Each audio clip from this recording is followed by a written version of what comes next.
Bapak Ibu Saudara yang dikasihi Tuhan, kembali kita berjumpa di dalam ibadah online pada saat ini.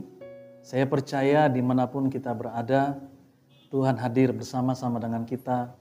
Kita boleh terus merasakan kasih-Nya, hadirat-Nya yang memberikan kita kekuatan dan kemampuan untuk menjalani kehidupan di tengah-tengah tantangan dan kesukaran yang kita hadapi. Tuhan tidak pernah meninggalkan kita. Hari ini kita telah memasuki minggu pertama dari bulan Juni. Kita bersyukur untuk penyertaan dan pemeliharaan Allah yang sungguh ajaib sepanjang bulan yang telah lewat. Saya meyakini dan percaya bahwa kasih setia Tuhan tidak berubah. Dia akan melanjutkan kasih setianya. Artinya kalau bulan lalu Tuhan sanggup memelihara kita, maka di bulan ini Dia Allah lebih daripada sanggup untuk menolong, memelihara, dan memberkati kehidupan kita. Sebelum kita mendengarkan firman Tuhan, mari kita berdoa terlebih dahulu. Bapa kami di dalam surga, pada saat ini kami sungguh bersyukur Tuhan, karena Engkau sungguh ajaib bagi kami. Kami boleh bangun dengan tubuh yang sehat dan kekuatan yang baru. Dan hari ini kami membuka hati kami. Kami siap menerima lawatan Tuhan. Kami siap menerima jamahan-Mu ya Allah. Melalui ibadah ini, kami percaya Tuhan memberkati kami. Tuhan menolong kami. Bahkan yang lemah Engkau kuatkan. Yang sakit Engkau sembuhkan. Yang tidak berdaya Engkau berikan kekuatan yang baru. Sesuatu yang baru terjadi. Terobosan yang daripada Allah terjadi atas hidup kami. Itu sebabnya urapi kami. Agar firman-Mu sungguh boleh kami bisa mengerti dan kami lakukan dalam hidup kami. Di dalam nama Tuhan Yesus kami berdoa. Amin. Kita memasuki tema yang baru di sepanjang bulan ini, yaitu menilai zaman. Kita sedang hidup dalam sebuah perubahan zaman yang terus-menerus. Ada banyak peristiwa-peristiwa yang terjadi dari zaman ke zaman, di mana kehidupan di zaman yang satu berbeda dengan kehidupan di zaman yang lain. Sehingga ada banyak orang yang tidak siap menghadapi perubahan zaman, sehingga hidupnya tergilas oleh zaman. Artinya hidupnya tidak berdaya, tidak mampu untuk mengatasi tantangan zaman yang ada pada saat itu. Sehingga dia adalah seorang yang kalah, seorang pecundang yang menyerah dengan keadaan. Dan saya percaya, maksud Tuhan dalam hidup kita bukanlah kita menjadi seorang yang mudah menyerah, apalagi menjadi pecundang, apalagi tergilas oleh zaman. Tidak. Karena roh Allah di dalam kita itu lebih besar daripada roh yang ada di dalam dunia ini. Itu sebabnya kita tidak ingin menjadi orang yang tergilas oleh zaman, namun kita harus menjadi orang yang mampu mengatasi kesukaran dan kesulitan, bahkan perubahan zaman yang datang di dalam kehidupan kita, dan kita keluar sebagai pemenang di dalam kehidupan kita. Nah, saat ini kita akan mendengarkan firman Tuhan dalam metode tanya jawab. Itu sebabnya saya persilahkan salah satu seorang jemaat yang akan mengajukan pertanyaan, sehingga melalui pertanyaan itu saya akan menjawab sesuai dengan firman Tuhan. Dan saya percaya kita semua akan diberkati lewat firman Tuhan pada saat ini. Silakan. Mengapa kita harus menjadi orang yang dapat menilai zaman? Jadi jawaban dari pertanyaan pertama, mengapa kita harus menjadi orang yang dapat menilai zaman? Kita harus menjadi orang yang bisa menilai zaman agar kita menjadi orang yang tidak mudah tergerus atau tergilas oleh zaman. Tuhan Yesus sendiri mengingatkan kepada para murid-Nya bahwa salah satu tanda yang menunjukkan kedewasaan di dalam iman mereka adalah kemampuan untuk menilai zaman di mana mereka berada. Karena setiap zaman itu memiliki rencana Tuhan yang berbeda-beda. Setiap zaman itu punya agenda Tuhan yang berbeda-beda. Itu sebabnya penting sekali bagi kita untuk menilai zaman agar kita bisa tahu kira-kira agenda apa dari pihak Tuhan. Kira-kira apa yang sedang Tuhan kerjakan pada zaman di mana kita hidup. Itu yang dikatakan oleh Daud di dalam kitab Kisah Para Rasul. Dikatakan Daud melakukan kehendak Allah pada zamannya. Lalu ia mangkat. Daud, dia melakukan kehendak Allah di zaman di mana dia hidup. Artinya Daud adalah orang yang tahu menilai zaman sehingga dia melibatkan dirinya untuk terlibat di dalam agenda Allah di zaman dia berada dan hidupnya tidak sia-sia. Itulah yang menyebabkan kenapa kita sebagai orang percaya harus menjadi orang yang bisa menilai zaman. Kita akan baca di dalam kitab Injil Lukas pasal 12 ayat 54 sampai 56. Lukas pasal 12 dikatakan di sana, "Hai orang-orang munafik, rupa bumi dan langit kamu tahu menilainya. Mengapakah kamu tidak dapat menilai zaman ini?" Tuhan Yesus mengatakan ada banyak orang bisa menilai rupa bumi. Artinya mereka melihat tanda-tanda alam, musim-musim yang sedang ada, dan berdasarkan tanda-tanda alam, musim yang sedang terjadi, mereka bisa mengambil keputusan. Seorang petani tahu kapan waktunya untuk menanam berdasarkan musim. Seorang nelayan, dia akan pergi melaut berdasarkan angin. Kalau anginnya tenang, laut tenang, dia akan pergi melaut. Mereka akan melihat tanda dan mereka harus bisa melihat tanda-tanda alam musim yang terjadi agar mereka bisa melakukan aktivitas mereka dengan baik, dengan maksimal. Nah, bagaimana dengan kehidupan kita? Tuhan Yesus katakan kita tidak boleh hanya bisa menilai tanda-tanda alam, musim-musim yang terjadi.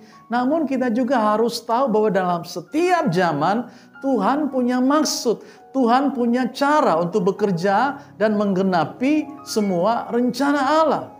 Itu sebabnya sebagai anak-anak Tuhan, kita nggak boleh tinggal diam, berpangku tangan, dan membiarkan zaman itu berlalu dan kita tergilas oleh zaman. Namun yang Tuhan mau adalah kita harus bisa menjadi rekan sekerja Tuhan. Kita harus bisa memaksimalkan hidup kita di dalam setiap zaman yang Tuhan percayakan. Sehingga hidup kita di zaman ini, yang dimana kita hidup, tidak sia-sia. Itulah mengapa pentingnya kita harus menjadi orang yang dapat menilai zaman. Kalau kita menjadi orang yang bisa menilai zaman, maka kita akan mampu hidup dengan penuh harapan. Kita tidak akan biarkan keadaan di sekitar kita membuat kita terombang-ambing dalam kebimbangan, dalam ketakutan.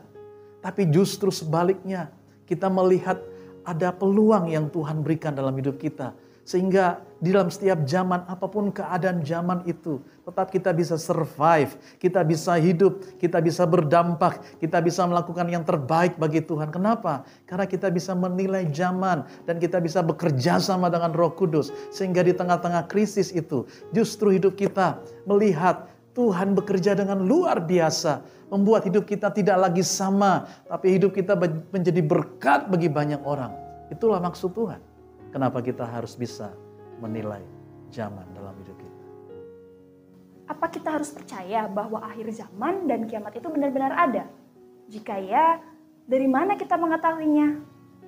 Pertanyaan kedua, apakah kita harus mempercayai bahwa akhir zaman atau kiamat itu ada?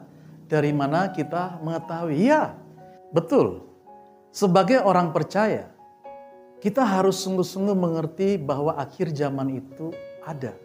Bukanlah sebuah cerita isapan jempol, dongeng-dongeng nenek tua, mitos-mitos, hayalan, cerita-cerita yang tidak ada isinya. Tidak. Akhir zaman itu sungguh-sungguh ada. Dari mana kita tahu? Dari Alkitab, firman Tuhan. Karena dialah yang menjadikan langit dan bumi dan segala isinya. Dia tahu sejarah bumi ini. Dia tahu sejarah zaman ini. Itu sebabnya kalau kita ingin tahu tentang apa yang terjadi dengan akhir zaman, kita harus tahu dan kita harus datang kepada firman Allah. Nah, apa yang dikatakan firman Tuhan? Kalau kita lihat di dalam Alkitab, sebenarnya kita sudah bisa melihat bahwa akhir zaman itu nyata.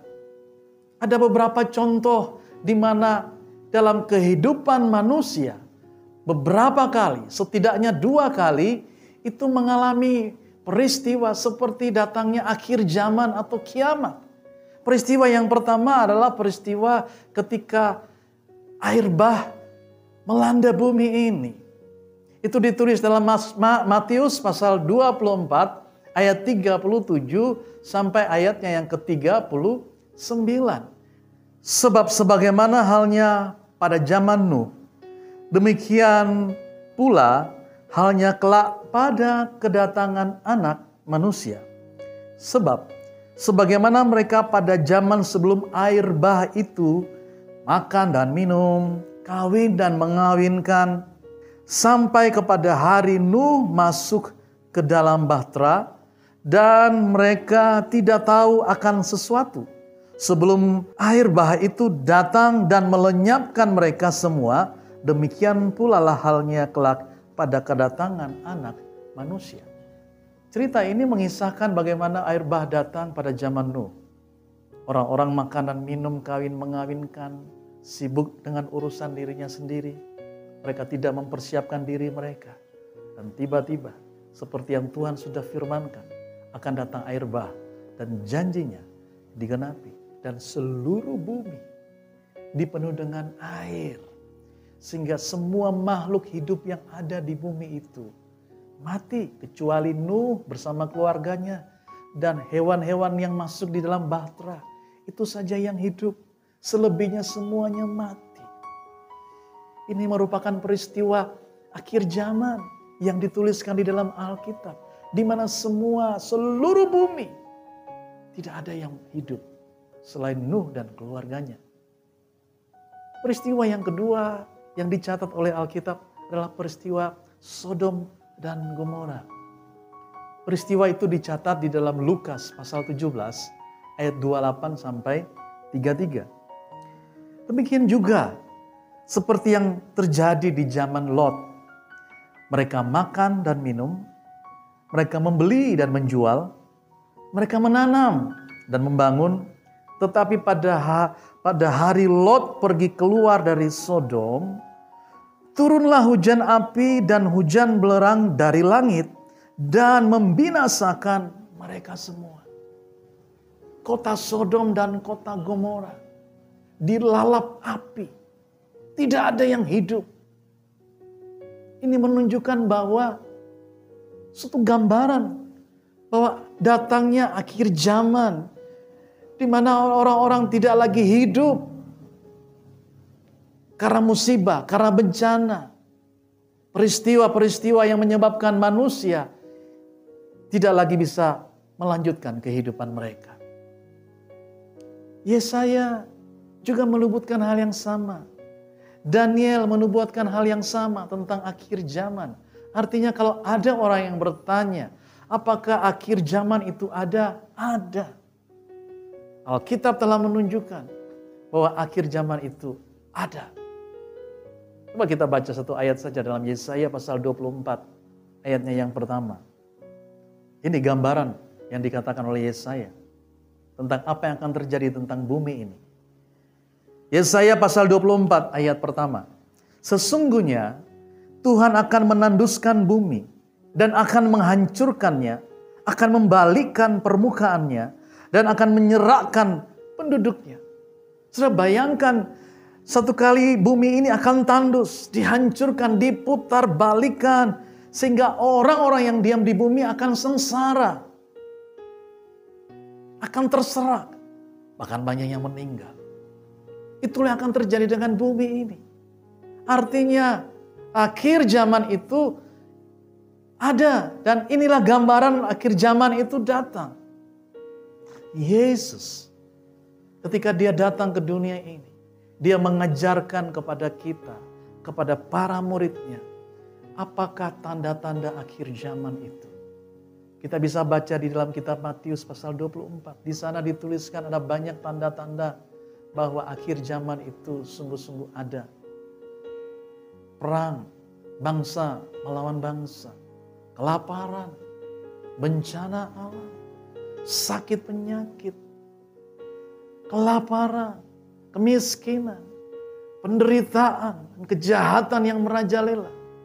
Itulah tanda bahwa kita sedang hidup di dalam akhir zaman dan semua tanda yang disampaikan oleh Tuhan Yesus sedang tergenapi hari-hari ini. Itu sebabnya kita sedang hidup di akhir zaman. Bahkan ada yang berkata kita sedang hidup di ujung daripada akhir zaman. Sehingga kita harus percaya bahwa akhir zaman itu ada. Mengapa ya banyak orang yang cuek dan terkesan tidak peduli dengan akhir zaman? Pertanyaan yang ketiga, mengapa orang tidak peduli atau cuek dengan akhir zaman? Ada banyak orang yang cuek. Mereka nggak mau peduli. Tidak mau peduli dengan adanya akhir zaman. Mau ada, mau enggak, terserah. Mereka nggak peduli. Mereka pikir khususnya untuk anak muda, saya kan masih muda. Itu urusan nanti kalau sudah tua. Baru kita bisa pikir tentang akhir zaman. Banyak orang juga cuek dengan akhir zaman karena mereka melihat kok nggak ada sesuatu yang terjadi. Ini sudah tahun berapa? Dan akhir zaman sudah didengung-dengungkan sejak puluhan tahun yang lalu. Bahkan ratusan tahun yang lalu. Namun mana buktinya? Sehingga orang-orang menjadi apatis. Mereka pesimis. Mereka tidak percaya bahwa akan ada akhir zaman. Itulah yang terjadi. Sehingga banyak orang hari-hari ini gak peduli dengan Tuhan. Gak peduli dengan ibadah. Mereka lebih mementingkan diri mereka sendiri. Mereka lebih mementingkan kesenangan mereka sendiri. Mereka lebih mementingkan tentang hidup mereka. Dan mereka tidak mau peduli tentang hal-hal yang bersifat rohani. Karena bagi mereka itu hal-hal yang omong kosong. Hal-hal yang tidak ada gunanya. Sehingga banyak orang sikapnya tidak peduli, gak mau tahu. Sehingga mereka hidup semau mereka sendiri. Mereka hidup menurut apa yang mereka anggap benar.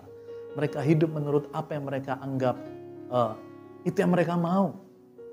Mereka gak peduli dengan Tuhan. Itulah yang terjadi hari-hari ini. Dan memang Alkitab sudah mengatakan demikian. Di dalam 2 Petrus pasal 3 ayat 3 sampai 4. Dikatakan di sana 2 Petrus pasal 3 ayat 3. Yang terutama harus kamu ketahui ialah bahwa pada hari-hari zaman akhir akan tampil pengejek-pengejek dengan ejekan-ejekannya, yaitu orang-orang yang hidup menurut hawa nafsunya. Kata mereka, di manakah janji tentang kedatangannya itu? Sebab sejak bapa-bapa leluhur kita meninggal, segala sesuatu tetap seperti semula pada waktu dunia diciptakan. Alkitab sudah mengingatkan bahwa ada banyak orang tidak peduli, mereka cuek, mereka nggak mau tahu tentang akhir zaman. Karena mereka melihat, toh semua yang dikatakan sepertinya tidak ada buktinya. Sampai hari ini orang masih hidup dan tidak ada akhir zaman. Itulah pikiran orang-orang yang lebih mementingkan dirinya sendiri. Mereka orang-orang yang fasik, yang tidak mau merendahkan dirinya. Mereka tidak mau mencari Allah. Itulah yang terjadi pada hari-hari ini. Sebagai orang percaya, bagaimana cara kita dapat meresponi keadaan akhir zaman yang sesuai dengan apa yang dikatakan oleh firman Tuhan? Pertanyaan keempat. Sebagai orang percaya, bagaimana kita meresponi keadaan akhir zaman ini sesuai dengan apa yang dikatakan oleh firman Tuhan. Nah, sebagai orang percaya, anak-anak Tuhan, umat Tuhan, kita yang hidup di ujung daripada akhir zaman ini, bagaimana kita meresponi tentang apa yang dikatakan firman Tuhan tentang akhir zaman. Yang pertama, Tuhan mau kita berjaga-jaga. Kita harus berjaga-jaga. Apa maksudnya berjaga-jaga? Bapak Ibu Saudara, kalau pernah lihat tentara itu akan terus berlatih.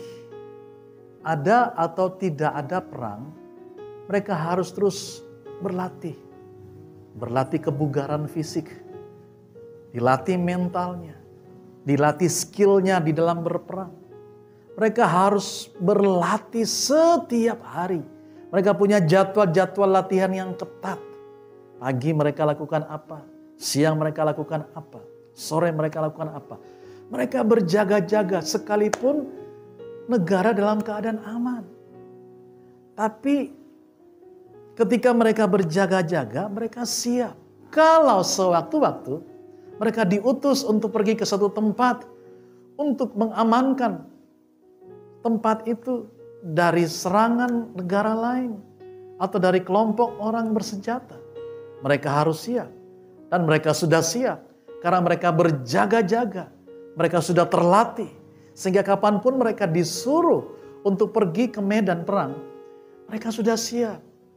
Tubuh mereka, mental mereka, keahlian mereka, semua sudah dilatih.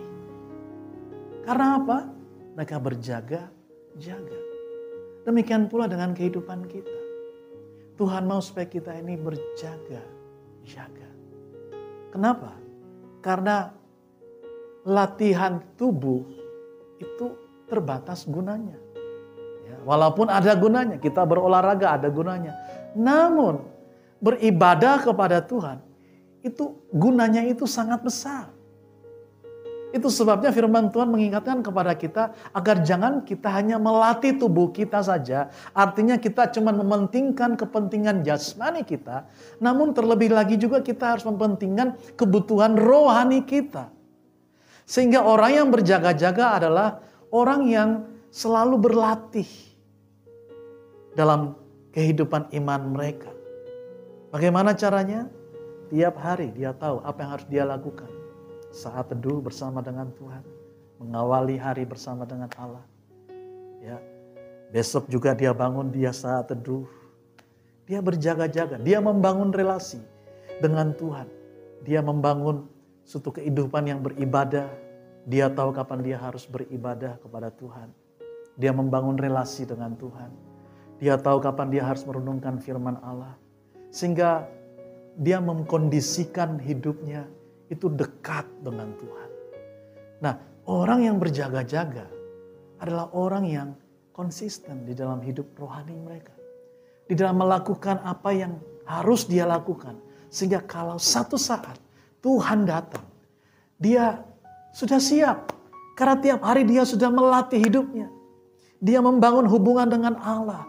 Dia melekat dengan Tuhan. Dia membangun komunikasi dengan Tuhan. Dia tahu apa yang harus dia lakukan sesuai dengan tuntunan firman Allah. Sehingga tidak peduli kapanpun Tuhan datang. Dan Tuhan datang seperti pencuri. Dan kalau Tuhan datang, dia sudah siap. Atau ketika Tuhan panggil dia, dia sudah siap. Kenapa? Dia berjaga-jaga. Itu sebabnya pastikan hidup kita hari-hari ini.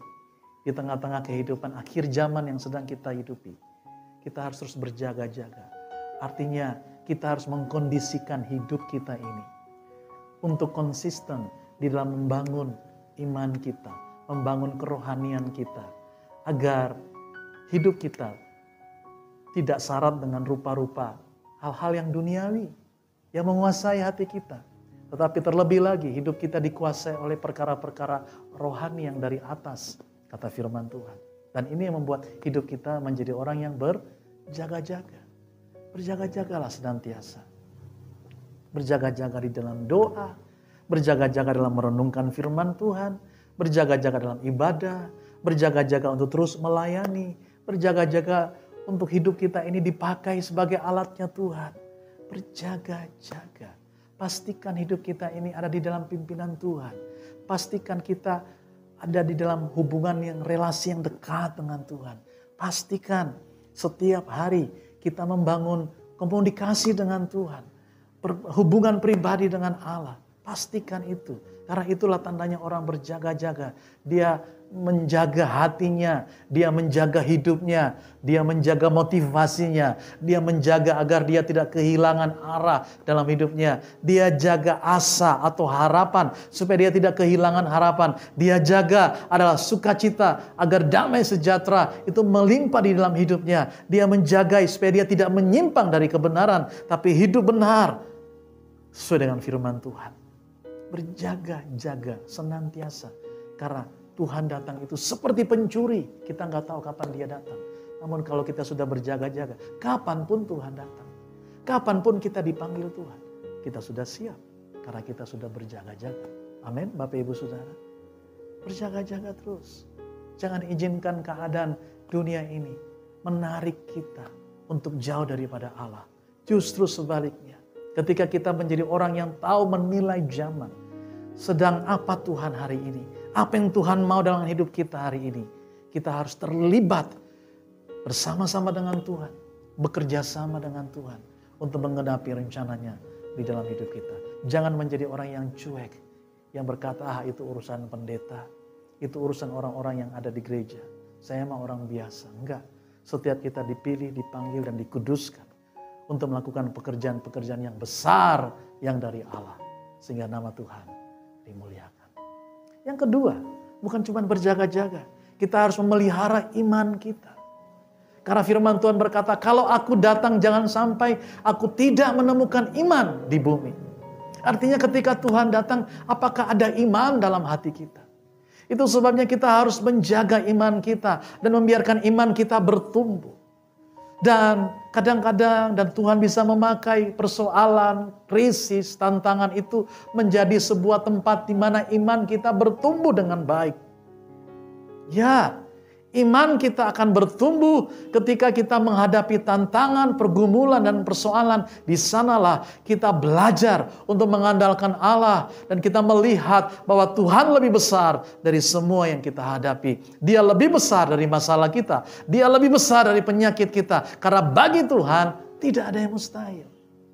Iman kita justru bertumbuh di tengah-tengah kesukaran. Kalau kita bisa menilai zaman, kita tidak akan menjadi orang yang mudah menyerah dan putus asa. Justru ini menjadi kesempatan bagi kita untuk melekat kepada Tuhan. Ingat bagaimana cara menjatuhkan monyet dari pohon? Monyet akan jatuh dari pohon yang besar bukan dengan angin yang ribut, angin yang besar. Karena kalau angin ribut, angin besar menimpa pohon itu, si monyet akan memegang erat pohon itu. Cara menjatuhkan monyet adalah dengan angin yang sepoi-sepoi berhembus, yang pelan-pelan, ya, sehingga monyet itu ketika dia diterpa angin yang sepoi-sepoi, dia menjadi ngantuk, dia tidur, dan ketika dia lengah dia jatuh. Itu tandanya bahwa monyet lengah. Demikian pula dengan hidup kita. Kita justru menjadi kuat ketika kita diperhadapkan dengan tantangan dan persoalan dalam kehidupan kita. Dan terakhir, kesimpulan apa yang kita dapatkan dari pembahasan firman Tuhan kali ini? Terakhir, kesimpulan apa yang dapat ditarik dari pembahasan firman Tuhan ini? Kesimpulan yang bisa kita pelajari dari firman Tuhan ini yang pertama, kita harus bisa menilai zaman. Dan kita harus tahu apa yang menjadi rencana Allah di zaman itu.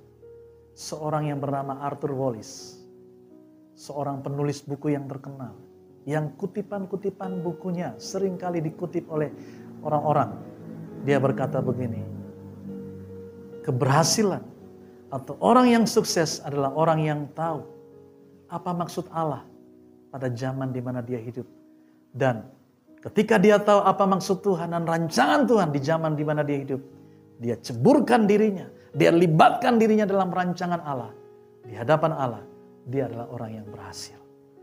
Mari kita mau berhasil di hadapan Tuhan. Karena kita tahu apa yang sedang Tuhan kerjakan hari-hari ini. Jangan sampai digilas oleh zaman. Jangan sampai kita tertinggal dengan pergerakan Allah. Ayo kita berdiri di garis depan dari pergerakan Allah. Sehingga hidup kita tidak akan sia-sia. Justru kita makin naik dan menjadi berkat. Sehingga hidup kita memuliakan nama Tuhan. Tuhan memberkati kita semua. Mari kita akan berdoa buat firman Tuhan yang telah kita dengar pada saat ini. Bapa, kami bersyukur untuk firman-Mu yang sudah kami dengar. Hari ini Tuhan sedang berbicara kepada kami. Supaya kami menjadi orang-orang yang tahu menilai zaman. Sehingga kami tidak hidup digilas oleh zaman. Tetapi kami boleh hidup sesuai dengan maksud Tuhan. Kami hidup di zaman di mana kami hidup. Kami berikan kami kepekaan dan kerinduan untuk kami boleh terlibat di dalam pekerjaan-Mu Tuhan. Sehingga di zaman di mana kami hidup, kami boleh melakukan kehendak Allah. Sehingga nama Tuhan dipermuliakan dalam hidup kami. dan hidup kami tidak sia-sia.